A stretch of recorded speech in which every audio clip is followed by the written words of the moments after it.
this is almond paste. It's almond, sugar. That's really about it. This is a little bit smaller. I'm going to do what I do at home. I use the end of the spoon to get it out. I mean, it's like, it has the consistency of Play-Doh. We don't have a smaller spoon.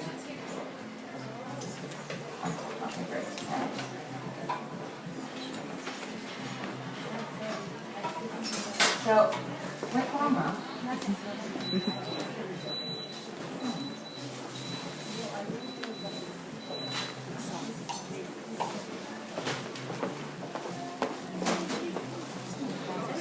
That's my mother's chair.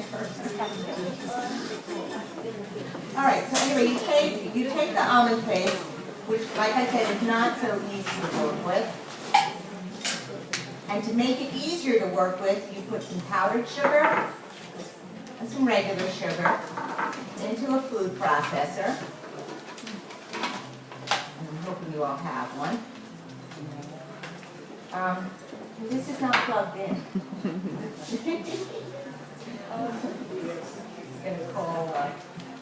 And you want to pulse this until it becomes the consistency of sand. It's going to be much easier to work with once you get it to a floury, sandy consistency. But this is the easiest to get. Yes, two things. What did you mix the balsamic vinegar with? Sugar. Oh, sugar. Oh, okay. Is it done? Is it syrupy? No, it needs a little more. It needs a little more zapping. And maybe sugar. One other question. The pine nuts that you're going to be using. Yes. You know, they go for like $30 a pound, $25 a Well, I get them at Costco, and it's not $30 a pound. It's like $15 for a 2-pound bag. $16? Yeah, at Costco. Really? I'll have to look. But you know, I guess you could do it with almonds as well. It would just be a lot of almond on almond in the cookie. And the pinoli, the reason we use the pinolis is because it has a very, very buttery taste to it without having any dairy involved. In fact, sometimes I make what I call a Paros Parmesan, and what it is toasted breadcrumbs with olive oil, ground pinoli nuts, and then I toss it on pasta, and it works really, really well. The only thing that it doesn't do that Parmesan does is it doesn't melt, but it does add that creamy, salty, crusty flavor to it. Okay, we're going to switch. Now, this recipe calls for you to take this mixture with a paddle. You can do it by hand as well, but with a paddle for 4 minutes. Now, it's going to look completely blended long before the 4 minutes are up. But something happens, some change happens that actually makes the dough much easier to work with if you do it for that long. I'm adding 1 egg white, some almond extract, and some vanilla extract. I'm going to put it, and you paddle it on a medium speed for 4 minutes. And this is what you end up with. I refrigerated this overnight. I love to do this cookie dough in advance. Sometimes I just leave a log in the freezer. If somebody's coming over, you pull it out, you make the balls, you throw it in the oven, you're done. So it works it's a very good do in advance. And I forgot to say with the soup, you can do the peppers and the eggplant the day in advance, and then finish the soup the next day. It will work very, very well.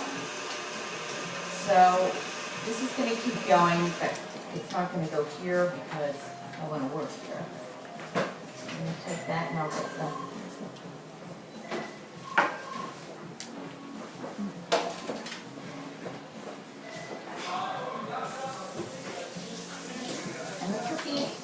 are very simple. Nuts, water, dough. What I like to do, you keep your hands very wet because that helps the nuts stick to it. What I like to do is make 3 or 4 balls, sort of saves time, and just throw them into the nut bowl instead of nut down, nut down. I'll do 4 tablespoons worth.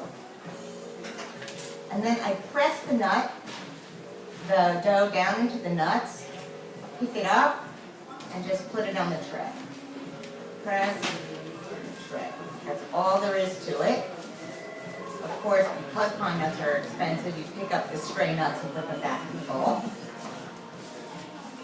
And that is how you make pinole cookies. You're pushing them flat onto the... I just throw the ball into the nuts, and then I put my finger and push down so that it flattens out to this shape. And you don't have a lot of nuts on the bottom, the nuts are on the top. You're not measuring it, it's a tablespoon or just something. You know, I grab a bucket. I grab a little ball, it's probably about a tablespoon. Okay. I've never measured it one at a time. But the recipe makes about 30 cookies, so that's how you do it. Now, when you bake these, you bake them on a lower oven, 325, 15 to 18 minutes. They're going to puff up a little. They're going to get a little golden brown. You must let them cool completely before you try to remove them from the parchment. Very important. And if you're having trouble removing them from the parchment, it means they need to go back in the oven for a few more minutes and dry out. So that your finished product is golden brown on the bottom. And if you're having a lot of trouble, sometimes what we do is we take a little, and I mean a drop of boiling water and put it underneath the parchment, between the parchment and the pan, and the steam that it releases the cookies. So, trick number 2. I'm very sticky, I have to wash my hands, and then we're going to finish up the soup, and I'll answer all questions. Do you use silk pad rather than that? I prefer the parchment to the silk pad. I have not had as good results with the silk pad for those cookies.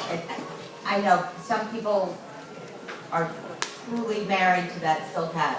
And you know what I love silk pads for? When I'm working with chocolate. I think it's great for that. But I don't think that it's as great for these particular cookies.